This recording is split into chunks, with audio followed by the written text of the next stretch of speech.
guys, I'm back and I'm going to share two recipes that I'm making today because I have been requested to make for a party, well not a party, a poker thing.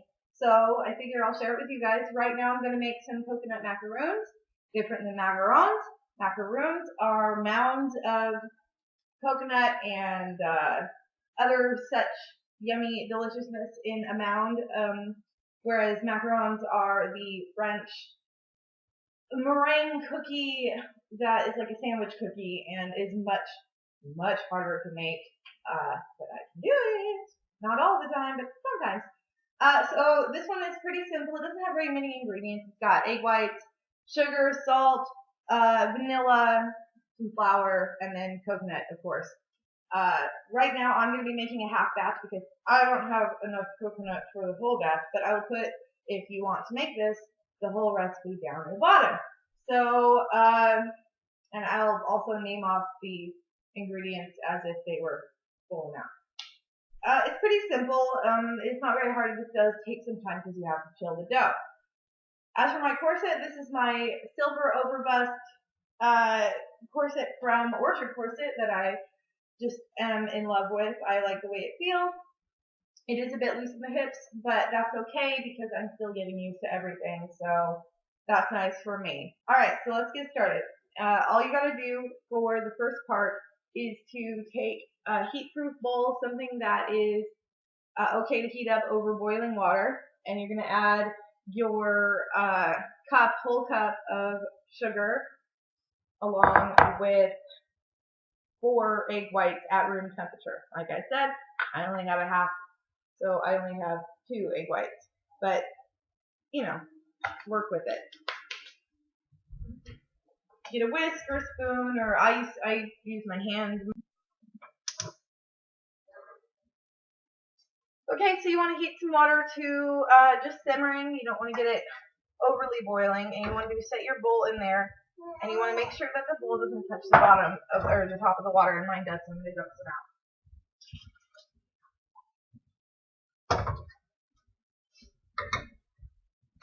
There we go. I'm going to wait for that to come up to a simmer, and then I'll start mixing those together. I almost forgot the salt. You have to add a little bit of salt. I hardly ever measure my salt. The recipe calls for a 1/4 of a teaspoon, but I just kind of wing it because it's not for like the salt flavor. Obviously, you don't want salt flavor unless you're having salted caramel in desserts, but it helps to do something. Okay, so this is going right over the water. And what we're trying to do is we're going to dissolve. Oh, geez, that's really bright in my face. I'm going to try to fix that. But any better? A little bit. So what we're trying to do is we're going to dissolve the sugar until you can't see the granules anymore. So you want to keep stirring it. You don't want your eggs to get scrambled. It doesn't really matter if they get a little bit of air in them because we're going to be mixing, so it'll deflate whatever happens. You don't want them to get too hot, but you will be able to see by the texture whether the granules are still there or not. You know, the easiest way is you put a little bit on your finger and you rub it back and forth. If you can feel like sand, then you still have sugar granules.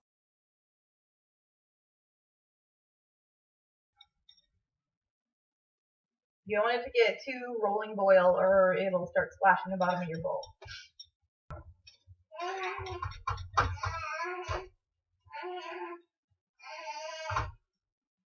Well, excuse her. So yeah, these are nice and creamy now. I'll show you. You see. And if I touch them, I can't feel any sugar in there. Okay, so now that the mixture is creamy and no sugar, I can't feel any more sugar in it, we are going to start mixing in our other ingredients. So all we have is a half of a cup of flour, but I'm going to be using a 1/4 cup. So I'm glad I read that out loud because I would have put a whole half cup in there. So you put a half a cup, and you also put in your vanilla. This is my vanilla. It's most of the way gone. This is pure vanilla extract, and this came from Cancun.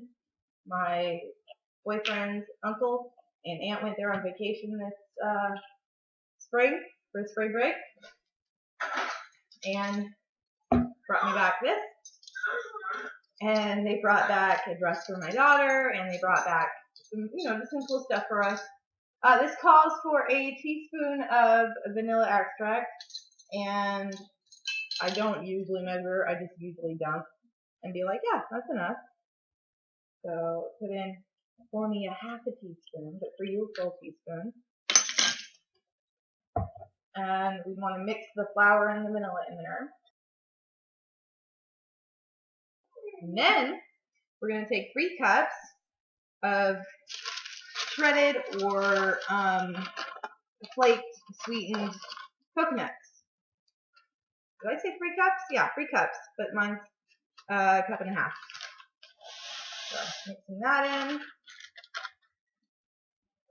Okay, and then that's all you need to have coconut macaroons. I'm going to add a little bit of Nutella because I really like Nutella, but you don't have to do that. So I'm going to add just a tiny bit of Nutella. Whatever.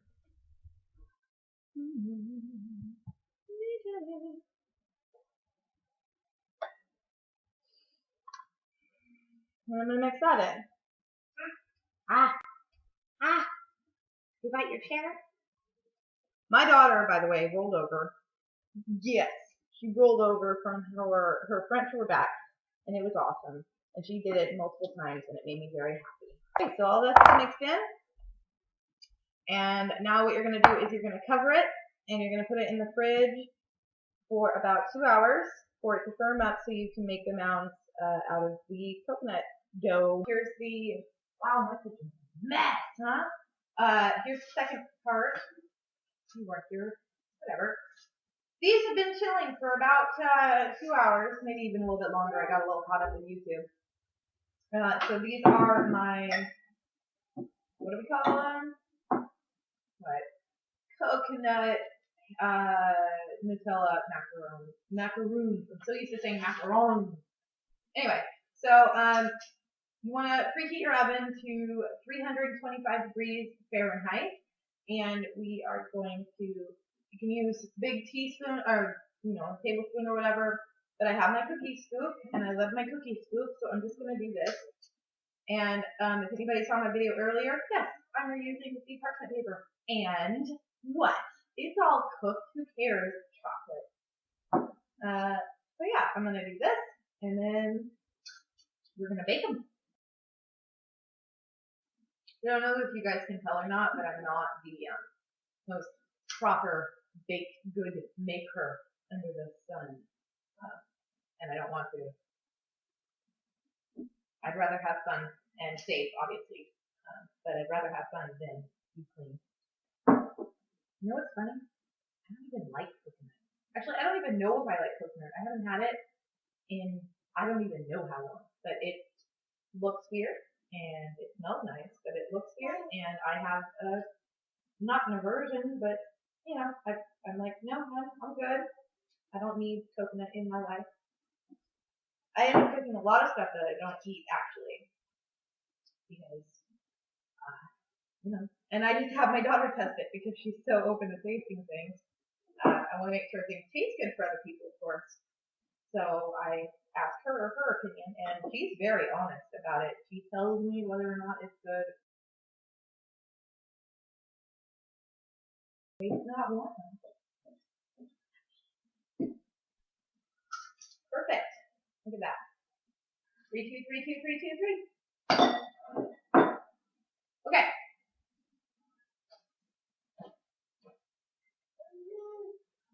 These are going to go into the oven at 325 for like 20 minutes or so. And then I'll show you what those look like.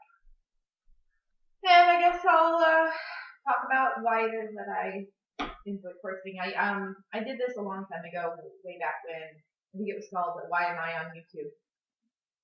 And I don't know if you can hear my kids or not, but so why I corset now, and I kind of covered this in my peanut butter one and my other one, is because it feels nice. It has nothing to do with trying to fit into a stereotype. It has nothing to do with trying to like look like models or not. After having my kid, I have body issues here. No, it's a little personal. I'm not going to go into it, but let's just say I have a lot of body issues and boundary issues. Anyway, my body image is awful, to say the least. And I don't want to say that, of course, it's therapeutic for me, but it does help me to stop thinking so much about my body in a negative way. If I can put on a corset and think of myself in a positive way, look at my curves, look how nice everything looks, and then it makes me a positive person. And that's something I struggle with constantly, is how I feel about myself, especially after having 2 kids. Again, it's not my stretch marks. I don't mind my stretch marks. I wouldn't mind if there's loose skin there. I understand that. And honestly, while I was single for a long period of time, I dated some guys, and I've asked them, and I have found zero guys that I would date anyway that gave one fuck about my stretch marks. We all have stretch marks. Even people who don't have kids have stretch marks. If they grew too fast, if they got bigger too fast, if whatever, your skin just kind of does that. And it's something that happens. And it doesn't bother me at all. That part, it used to bother me a lot. But it's mostly things like the jiggle when I go downstairs, or standing next to somebody who is the same age but very much smaller than me, or heck, I watched some of my old YouTube videos of when I was smaller. I used to think I was big back then, but I watch those and I think, gosh, I really wish I could be like that again. Not that I idealize that. It's just, well, number one, I don't feel healthy because I'm not in shape, you know. And then number two, it's hard. It's just hard. Anybody who's had a kid can just understand that, I'm sure. Unless you are uber mom who just sacrifices everything for your kids. I try and be uber mom. I do. I try to play with my kids every day and express how much I love them. But I do have my own feelings and my own thoughts and my own problems. And I hope not to have that rub off onto my daughter about negative body issues. But if I can rub off positive body issues, if she sees me and I'm smiling at myself in the mirror instead of grimacing, that's a good day. I mean, they say your children, they really look at what you're doing. And I want to be a positive role model for my daughter. I don't think corseting automatically makes it positive. Of course not. There is a lot of negativity that comes along with corseting because of people who are ignorant. But if I can explain to her why it is positive for me, then she can find something that's equally positive for her, whether it's herself alone or whatever it could be. I mean, within reason, of course. So basically, corsets just make me feel better. I probably won't need them for the rest of my life. I don't know if I'm a lifer. I know that I enjoy them. They help my back, they help my stomach, and they're enjoyable for me. This one is not a tight lacing one, obviously. I mean, it's pretty and it's nice and it doesn't bow out anywhere and it gives a nice support. But I wouldn't wear this every single day, of course. But it's beautiful, and I actually have an outfit that goes with it. So yeah, yeah. Not really sure what else to talk about, guys, and that either means that nobody gives a shit about these videos, which either way, whatever, or nobody has questions about corseting because most of them are pretty answered already. And if that's the case, then I can just wear a corset and just, bake, and that's cool with me. But I'd like to get information out there, positive information, because I know that there is at least 2 or 3 people right now that are doing some dramatic things that are not necessarily healthy or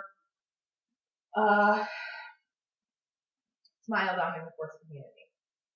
Not going to name names because that's rude. if you are watching a corset video, then you might know who I'm talking about. So, yeah. I'll show you guys what the macaroons look like. Hi guys. Okay, so it's a little bit hard to tell from the video, but these have gotten a little bit brown right on the parts that are sticking up, like these little bits here, and they smell good. I'm tempted to try one actually. Weird. Anyway, they're just don't push, but touch the outside, and they're nice and hard. And you're gonna let these cool all the way, and plate them up, and they'll be good. Well, wait, like 5 minutes or so, and then you can move them to a cooling rack, and then they'll be good. So yeah, questions, comments, whatever, let me know.